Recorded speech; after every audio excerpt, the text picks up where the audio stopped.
This is the story of a haunting, a theory haunting, a theory that refuses to die and chooses to remain a ghost on the back of believers of R+L = J. Even though the show has confirmed R+L = J, many people still believe that N+A J. Ned plus Ashara = Jon. This ghost refuses to die. But in this video, I hope to cast it to the pits of hell to burn with the other ghosts that have haunted theory present. You know what? You know who the ghost of Ashara Dayne doesn't haunt? The ghost of Ashara Dayne doesn't haunt Ned Stark, like ever. In all of his fever dreams, she never appears. Listen, if you believe this theory, that's all good. That's your prerogative. But this video is to basically destroy this theory. So stay tuned, and hopefully by the end of this video, you would not believe it anymore and we can all move on. So at one time, this theory would have been a formidable theory. It would have been glorious even, but we've reached the point of R+L = J confirmation, and these arguments are turning feverish. And some N+A = J, it's still believed, like it has a huge following. So the argument now is that the books will end differently than the show, and I don't agree. When the creators of Game of Thrones first met with George gave them a test question to decide whether they were going to be the ones that did his show. I think 5.5 hours. At the very end of it, he said, "So who is Jon Snow's real mother?" So it was a test question. Oh, wow. Yeah. We talked about it amongst ourselves before, and we had an educated guess, which turned out to be right. Wow. Which is why we're sitting here talking to you. And I like that he quizzed you on that, to make sure that you were the right people. They said they got it right. Which turned out to be right. Wow. Which is why we're sitting here talking to you. But we could just disregard all of that. We're going to disregard all of that. Jon Snow's parentage is too important to the story for the show to change it. It's the ultimate conflict, and it's too important to change. So you can disregard that too. Going forward in this video, for the context evidence, I'm only going to use the books. So you can forget everything I've said prior to this point, and we're going to only use the evidence, and you will see that N+A = J is just smoke and mirrors, ghosts, and lies. In the beginning of the story, Jon Snow is a bastard. He believes his father to be Ned Stark. Everyone that meets Jon or knows Jon always says he looks like Ned Stark.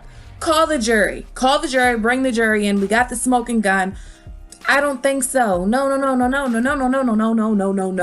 Because it's not unlikely for a child to favor their uncle. Arya is the only child that Ned Stark has that favors him, but Arya is said to look like Lyanna, and Arya and Jon are said to look alike. Jon grinned, reached over, and messed up her hair. Arya flushed. They had always been close. Jon had their father's face, as she did. They were the only ones. Robb and Sansa and Bran and even little Rickon all took after the Tullys, with easy smiles and fire in their hair. When Arya had been little, she had been afraid that meant that she was a bastard too. It had been Jon she had gone to in that fear, and Jon who had reassured her. So we have right off the bat, Jon looks like Arya. That's one. Now here's another one. It would have been easier if Arya had been a bastard, like their half-brother Jon. She even looked like Jon, with the long face and brown hair of the Starks, and nothing of their lady mother in her face or her coloring. Some of the arguments I've heard about Arya looking like Lyanna is that Arya isn't pretty enough. Fuck out of here. Arya is called ugly and Lyanna is called beautiful, and Arya can't look like Lyanna because Arya is not beautiful. Well, Arya is a young girl. She hasn't flowered yet. She's a tomboy. But Arya is indeed pretty, and we get subtle hints at this all through the books. Ah, Arya, you have a wildness in you, child. The wolf blood, my father used to call it. Lyanna had a touch of it, and my brother Brandon more than a touch. It brought them both to an early grave. Arya heard sadness in his voice. He did not often speak of his father. or of the brother and sister who had died before she was born. Lyanna might have carried a sword if my lord father had allowed it. You remind me of her sometimes. You even look like her. Lyanna was beautiful, Arya said, startled. Everybody said so. It was not a thing that was ever said of Arya. So Arya discounts her father's memory of his sister because no one has ever called her beautiful. So Arya doesn't feel beautiful because people call her horse face and lumpy head, but these are children that are calling her this. There are adults that have called Arya pretty. She had never cared if she was pretty, even when she was stupid Arya Stark.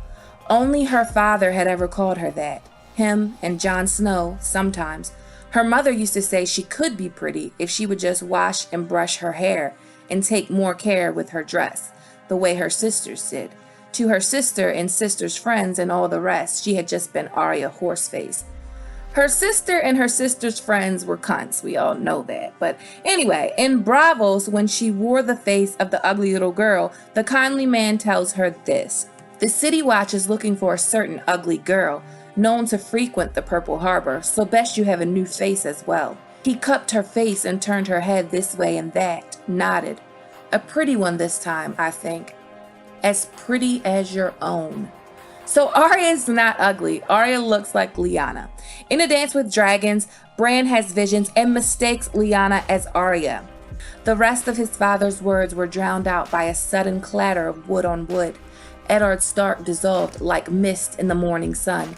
Now 2 children danced across the godswood, hooting at one another as they dueled with broken branches. The girl was the older and the taller of the 2. Arya, Bran thought eagerly as he watched her leap up onto a rock and cut at the boy. But that couldn't be right. If the girl was Arya, the boy was Bran himself, and he had never worn his hair so long. And Arya never beat me playing swords, the way that this girl is beating him. She slashed at the boy across the thigh so hard that his leg went out from under him and he fell into the pool and began to splash and shout. Kevin Lannister calls Lyanna's beauty a wild beauty, and he also says that she was a nothing compared to a rising sun, also known as Cersei. So all the comments that Jon looks like Ned's, he has Ned's face, he looks more Stark, blah, blah, blah, blah, blah. It's because he looks like his mother, the she-wolf of Winterfell. There is no need whatsoever to keep Jon's mother a secret if indeed Ashara Dayne is his mother. The reason Jon's parentage is a secret is because he's a Targaryen heir to the throne, and because King Robert, Ned Stark's best friend, is just now obsessed with killing Targaryens. I'll kill every Targaryen I get my hands on. You can't get your hands on this one, can you? Let's look at why people think Ashara Dayne could possibly be Jon's mother. We have 2 quotes that cut deep.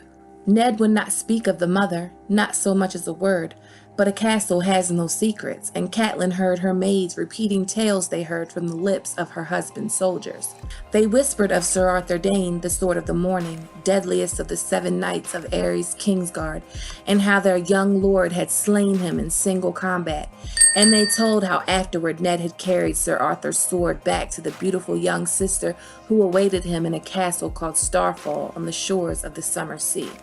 The Lady Ashara Dayne, tall and fair, with haunting violet eyes. It had taken her a fortnight to marshal her courage, but finally, in bed one night, Catelyn had asked her husband the truth of it, asked him to his face. That was the only time in all of her years that Ned had frightened her. "Never ask me about Jon," he said, cold as ice. "He is my blood, and that is all you need to know. And now I will learn where you heard that name, my lady."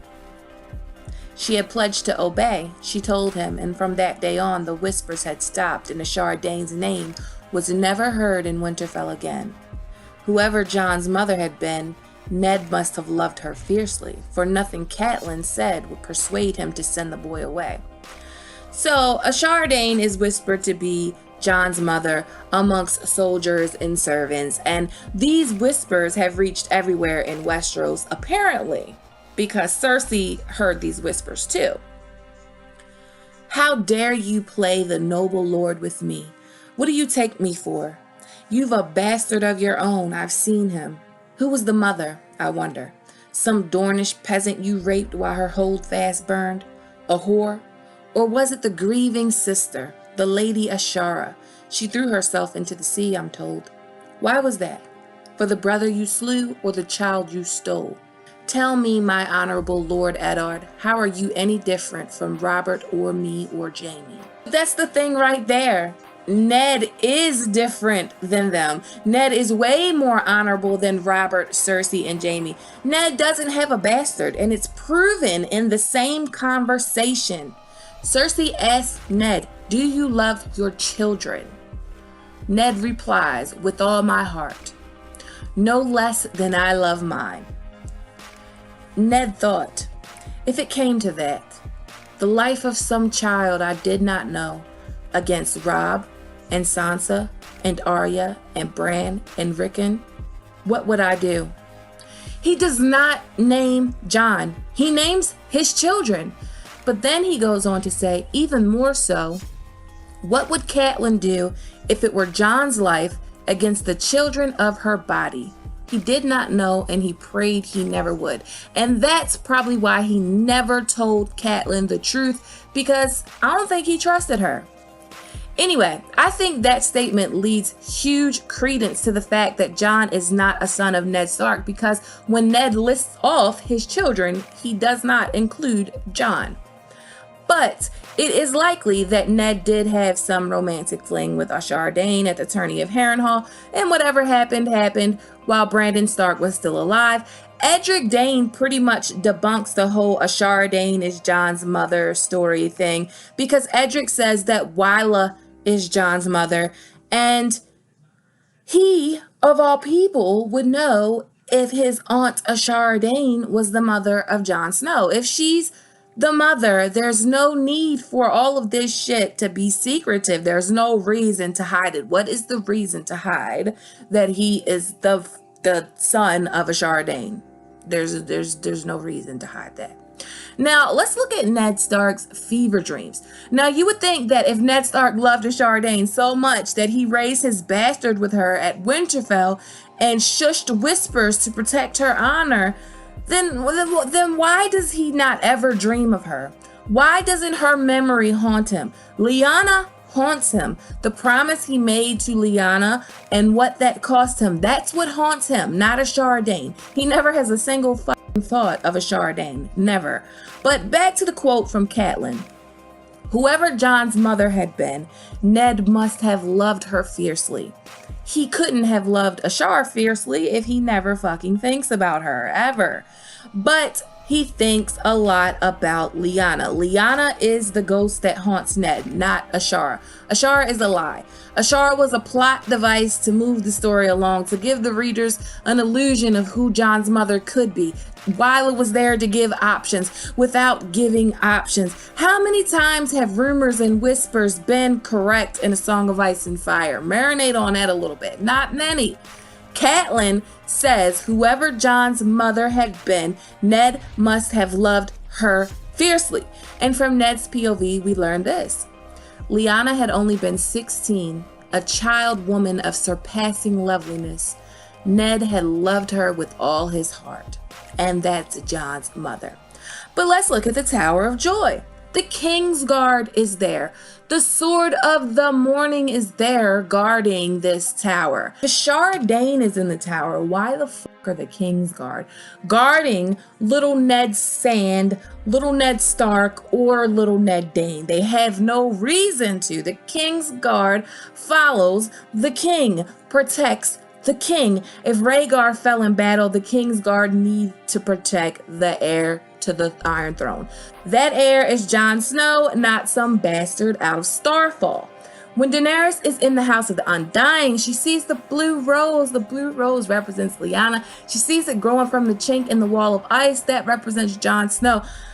I'm not going to spend that much more time on this. R+L = J is the only equation, and this haunting is over. Ghosts and lives are dead. Everyone says that George R.R. Martin doesn't do tropes, but he does. He does do tropes. He just flips them on their head. So yes, while Jon is following the secret prince, rightful heir trope, he won't give one single fuck about the Iron Throne or who sits on it. Birthright be damned. Yeah, so N+A does not equal J, and I think we just need to accept that. I mean, guys, I wanted Rhaegar to be Jack and Hagar for a long time. Some of my theories have crashed and burned, especially when I said there was no fucking way Viserion was getting killed with an ice pick. You know, that felt bad, but when it doesn't make sense, you have to abandon it and move on. But what do you think? Are you still not convinced that R+L equals J? I'm gonna run a poll at the top. Vote R+L equals J or N+A equals J. As always, thanks for watching. Thanks to everyone that supports me on Patreon. Please give this video a thumbs up if you like it. Please click that subscribe button, hit that notification bell, and join the sweet summer family. Okay, my sweet summer children, have a good day.